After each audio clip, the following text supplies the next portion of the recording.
Are you ready to hear an inspirational hero tale about one of our four-legged friends? My name is Kim, and this is Harry Hero Tales.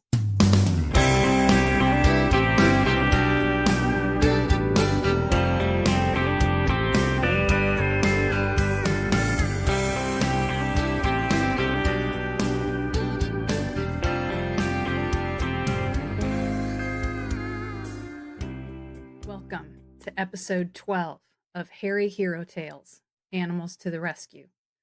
I'm your host, Kim Hegel. Today's episode is a unique one and very personal.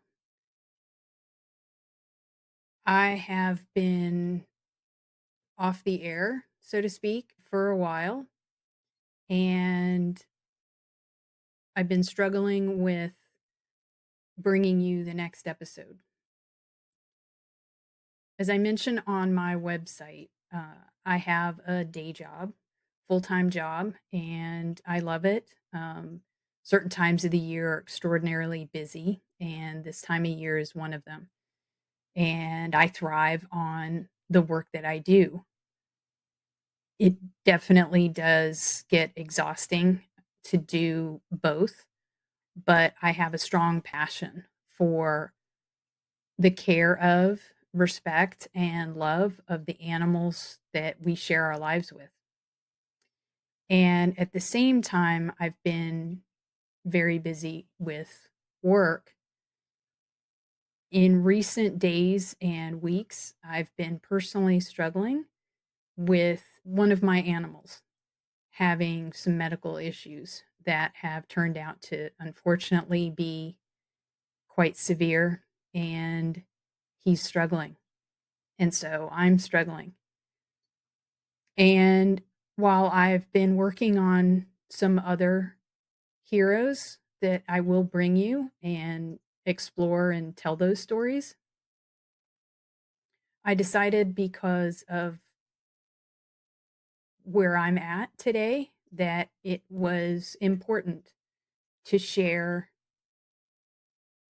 my circumstance and to share the story of a little hero in my life that unfortunately I'm about to lose. And you don't know him, but in a way, he's been here all along and you just haven't known that. So I'm just going to share a brief story about a little creature that accidentally joined me on this path of my life and has been with me for a little over 11 years now. And because he is not 100% himself and is suffering, I am making the choice that a lot of listeners and a lot of people out there have gone through and know how hard it is to let go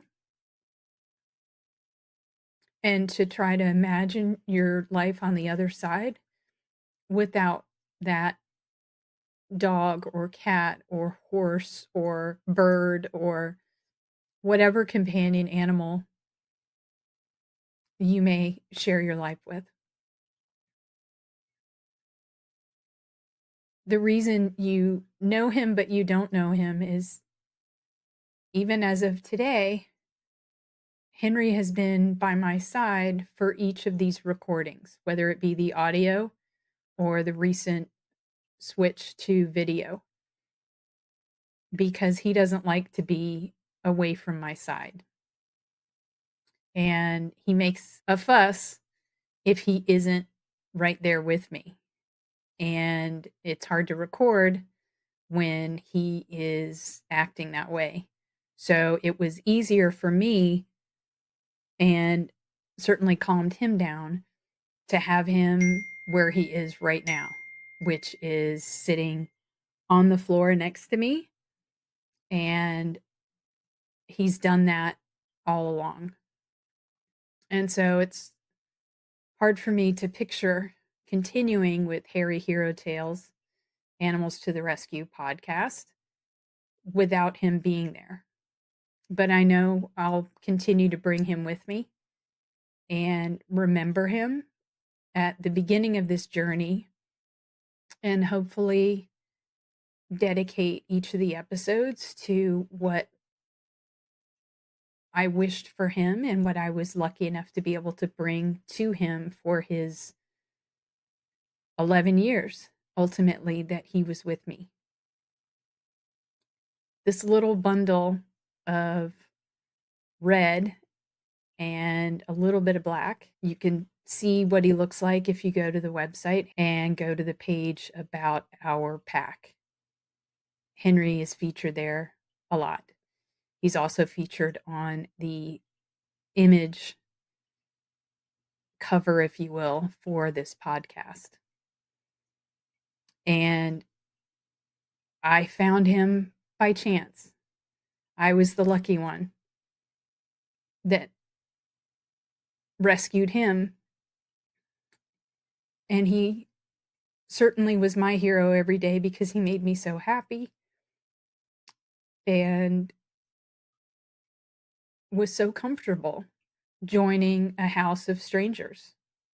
He had been, I think, I don't really know too much about him other than the first day I saw him and what some neighbors had said they had seen a couple of weeks before I rescued him. I was just driving home from work and I was living in Arkansas at the time. This was in the lower portion of the Ozarks, not really mountainous, but certainly some pretty steep hills and hollers, as I believe they're called. And my neighborhood had quite a bit of this surrounding it. A lot of woods. We were also on a lake, very big man-made lake in Arkansas. And I was driving up a very steep hill about to turn into my neighborhood. And I saw this little red bundle on the side of the road. It was on the right side of the car, the passenger side, as I was coming up a steep hill. He was tucked in among a sharp hill and rocky terrain as I was climbing up. And I thought it was a fox at first. It was small, very red. That's all I saw was red, a bit of a curly tail. And then he lifted his head. And I knew it was a dog. And he looked to be in distress. It wasn't moving, it was just sitting on the side of the road. I immediately put my car in park, had to put the emergency brake on because the hill was so steep behind me. And I put my hazard lights on because I didn't want anyone to come around the corner or turning up the hill and slam into my car.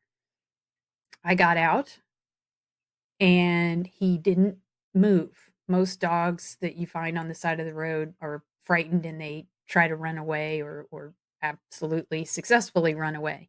I've had that happen to me when I tried to rescue dogs. This one didn't move. And he had a friendly look on his face when he saw me. And he was panting really hard. And as I got closer to him, he was so small, um, barely probably, I thought at the time, maybe 10 to 12 pounds. And when I looked closer, I saw blood on his leg. And when I went to touch him, he whipped his head around, very distressed, but not aggressive, but enough that I didn't know his personality at the time. So I didn't want him to bite me. But he was letting me know that he didn't want me to touch him. And because I saw the blood, I knew he was in some kind of pain, but I couldn't tell from what.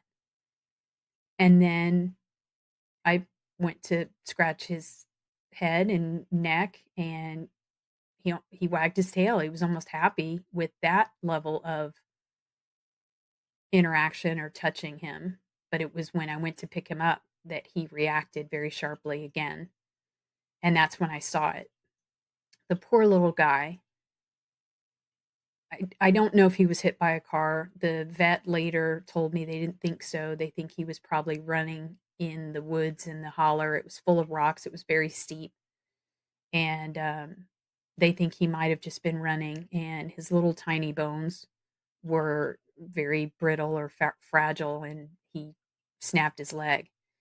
And he had snapped it so severely, I was seeing blood because it was a compound fracture. His bone was actually sticking out of his leg. I was terrified. I couldn't leave him there, but I couldn't pick him up because I he wouldn't let me, and I should have just picked him up, but I didn't know how he would react.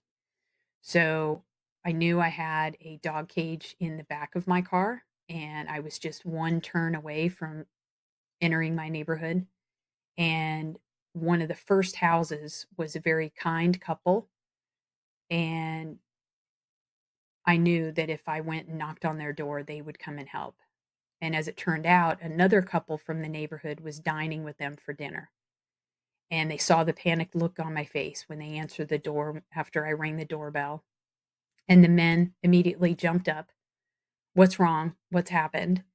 And when I explained to them and I was so upset, they immediately got in their car. They drove. I can't remember which of them drove which car. I jumped in my car and followed.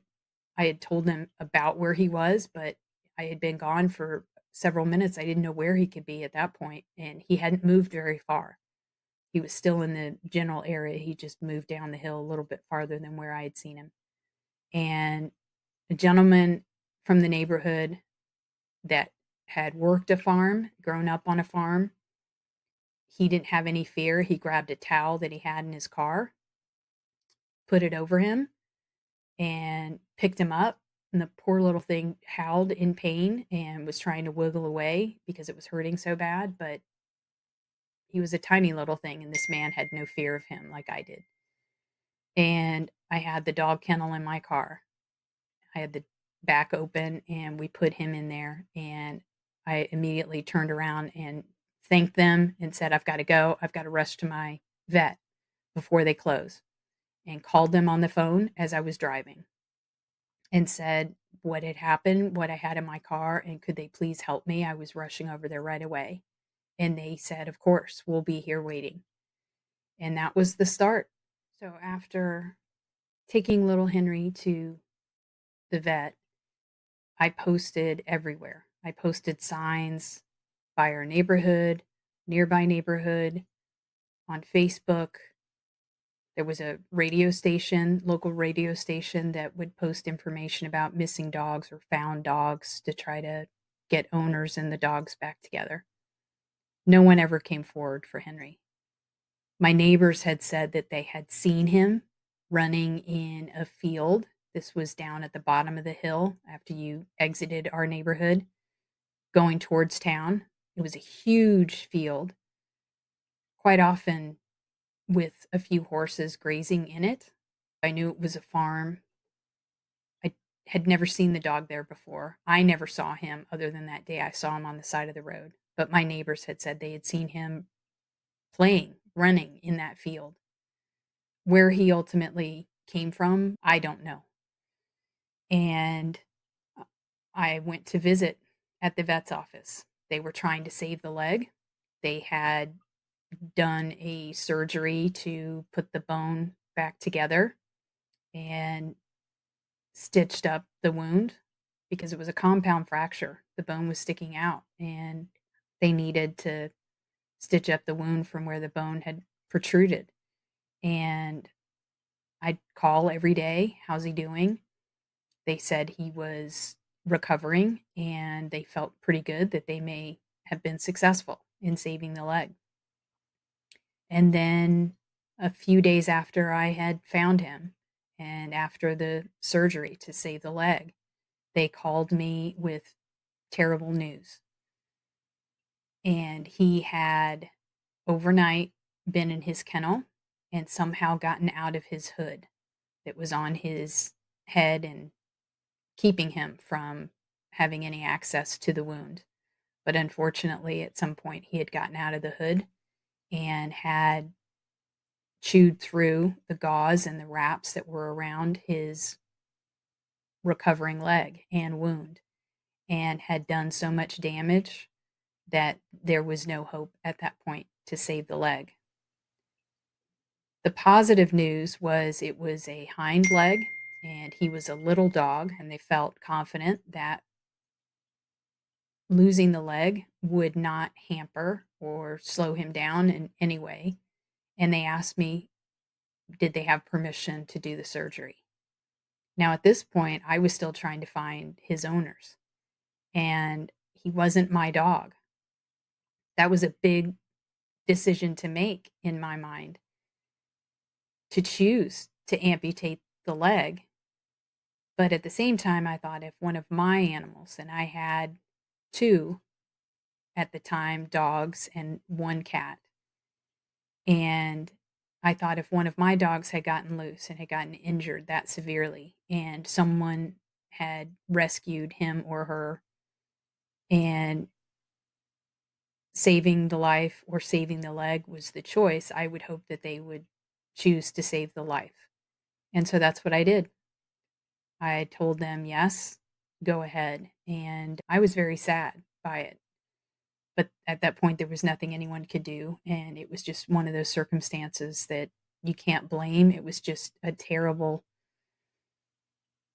situation that he managed somehow to get out of the hood and do enough damage that they couldn't save the leg. He was recovering. I continued to visit him, and he had been in the hospital for a total of about 2 weeks. No one had ever come forward, and they called me and they basically said, he's ready to leave the vet, leave the hospital. And what did I want to do? And I just knew. And I posted about him on Facebook, and one of my cousins had basically warned me and said, this is how it starts. Be prepared that this is going to be a new creature added to your life. And I posted that day and said, Heidi, you were right. He's coming home. And I'd already picked out a name. And he bears the name of my father, whose shirt I'm currently wearing to help me deal with the heartbreak of saying goodbye to a hero named Henry, because that's what he is to me. He's spunky, he can be naughty. He's gotten kicked out of 3 doggy daycares because he's very possessive of his people. Not usually things, occasionally, not even really food, although he can be bossy about that. But when it comes to people and attention from people, he doesn't want anyone else to have it. He wants it for himself. And he came home with me and was immediately drawn to a dog that I had at the time who was my shadow and my heart, named Daphne. She was a Great Dane that I had as a puppy. And here's this little tiny, I think 12 pounds at that point, dog, and a big Great Dane to him. Daphne was about 110 pounds at her maximum. And he would chase her down in the yard. I had a fenced in yard, and he would run her down on 3 legs. It took him about a month to get over the surgery, and he had some falls that hurt him terribly, but he was spunky and he was fun. And he, I think, was happy to be inside and part of a family. And we were happy to have him. Not everyone. I had a little dachshund at the time. She was a little bit older and she wasn't too thrilled, but eventually they came together. And that's where it began. And that was 11 years ago. And I'm not sure how old he actually is. They guessed at the time that he was maybe 2 years old. His teeth seemed very young. They were pearly white, perfect little teeth, but he certainly was adult. He wasn't a puppy. but he wasn't older either. So they were just guessing that he was 2. I don't really know. And I've had him with me ever since. He's moved with me, he's traveled with me, and it's hard to imagine tomorrow without him. But his heart condition that he's been struggling with for a while suddenly seemed more severe. Suddenly, his breathing was even more labored than it had been 6 months ago or 2 months ago. And then a little over a week ago, he was crying out in pain and moving his left arm. And it frightened me, and I didn't know what was going on. I took him to the vet, and we ultimately decided that he needed x-rays to find out what was going on. And it turns out that the heart condition that he's had and been struggling with for a while is actually a mass on his heart. And in some angles, it is a mass that seems to be in one of the valves. They're not 100% sure. They couldn't get an exact look at it to see. And it's causing him pain. And I'm sharing this because I think there are a lot of people that go through this. What's the right choice? For me, and I'm only speaking for me, I'm choosing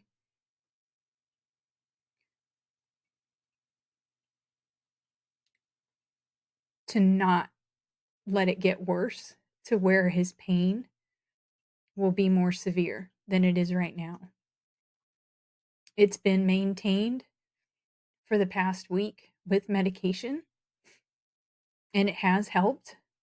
And he has his moments where he's in the yard and rolling in the sun and in the grass and seems himself. And then he goes to get up and start moving towards the door to come back inside, and he's hacking and coughing and can't catch his breath.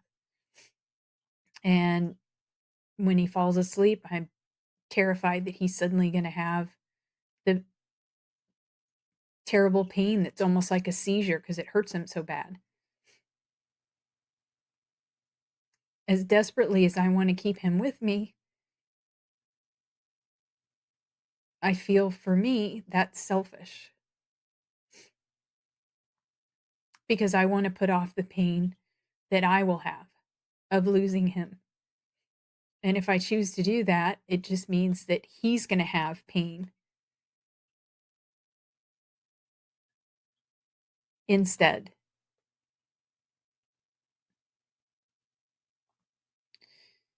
So my choice is to spend today with him. And I'm recording this right now because it's going to be the last recording for this podcast where he's going to be right here next to me.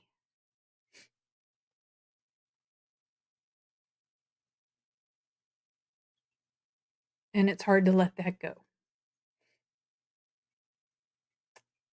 But it's really hard to let him go because I can't imagine a day without him.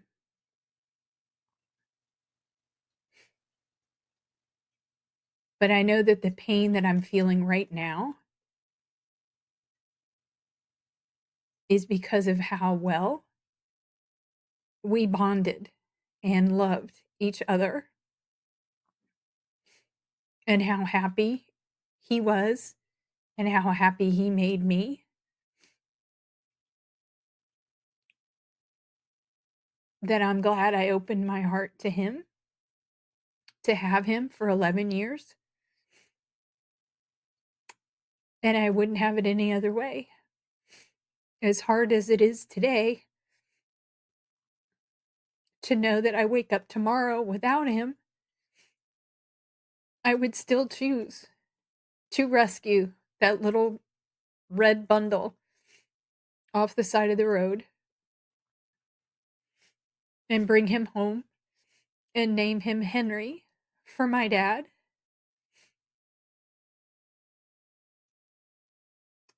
who I hope is preparing at the Rainbow Bridge to welcome him.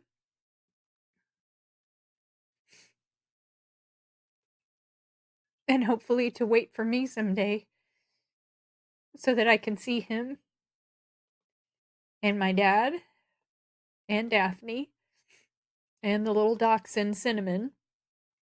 Hopefully she's happy to see him too. So for anyone out there who's grieving or suffering a loss, and it's really hard to open your heart again to rescue another animal or to bring home another animal, I totally understand and I get it.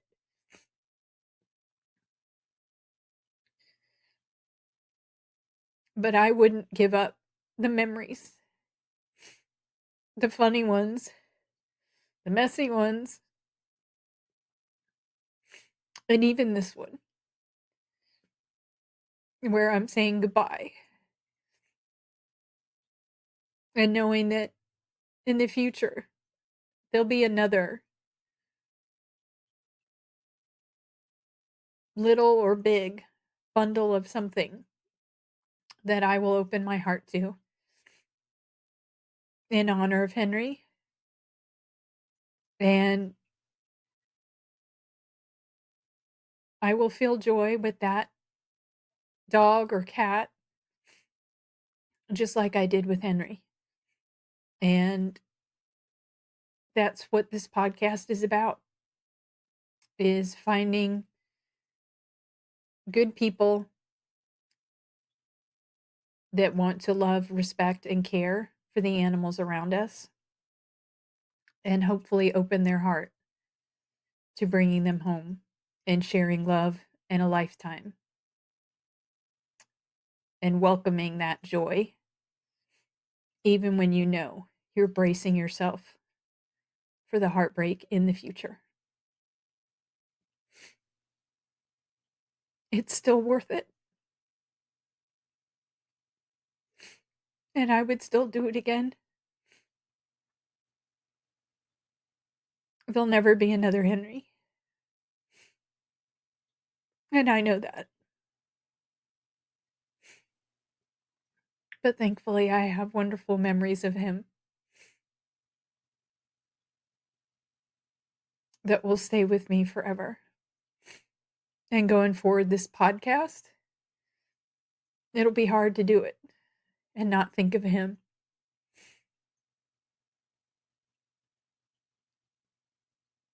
So I'm dedicating this episode 12 to Henry.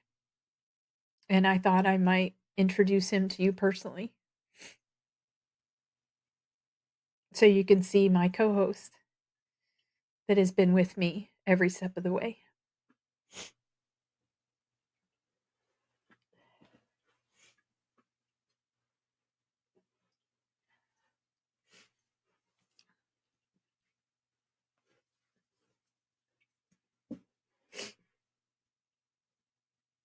This is Henry.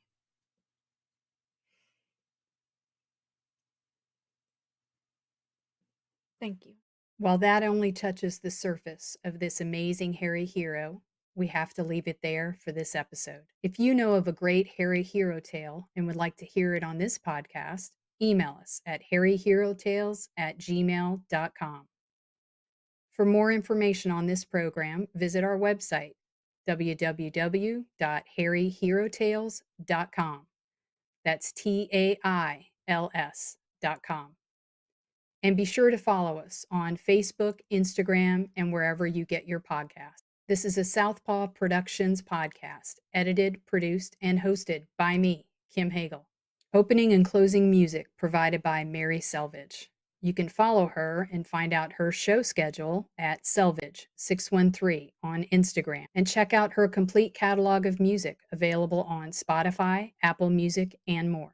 And remember, there are four-legged heroes all around us. Who knows, you might even adopt one. I've adopted many little heroes from some amazing rescue organizations, and I've featured two on my website: the All American Dachshund Rescue and the French Bulldog Rescue Network. If you're looking to rescue your next hero or would like to help with transport or financial support, I highly recommend both of these organizations. Neither are affiliated with this program in any way, but they both have my sincere gratitude and support. Thank you to all of the heroes of the world, and a special shout out to Harry Heroes Everywhere.